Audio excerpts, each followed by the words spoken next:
In an ideal world, media practitioners should be allowed to do their jobs in peace, safe from bullying and intimidation.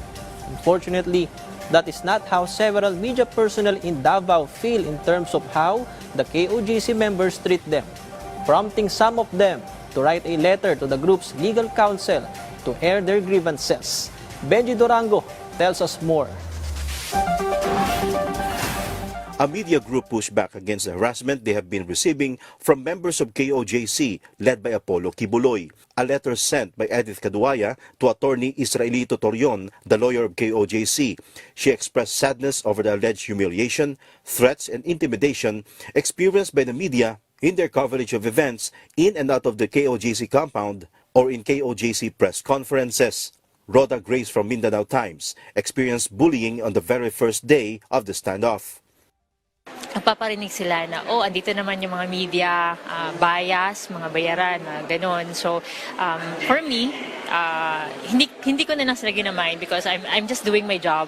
Yesterday, it happened again. After Torion's press conference, he invited the media to enter the compound. Church members recording videos were also present.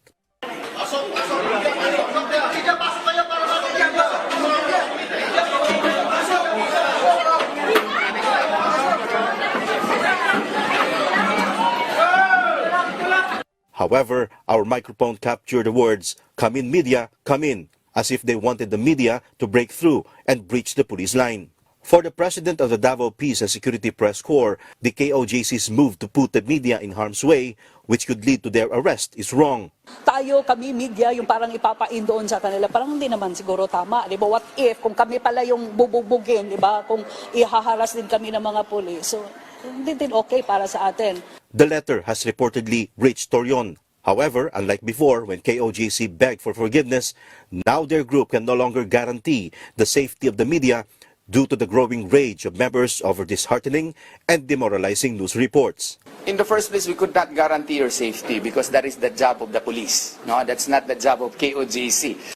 The Davao Police are on standby to assist. They advise the media to approach them if the situation escalates into violence or if human rights are violated by the bullies. Safety first, sir. And then kung may mga violation na nagawa, punta po kayo ng nearest police station para maghain po ng reklamo.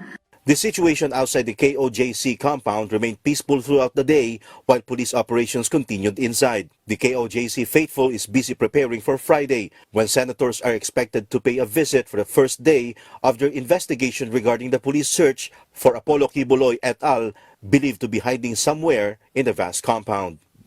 Benji Durango from the National TV for a new and better Philippines.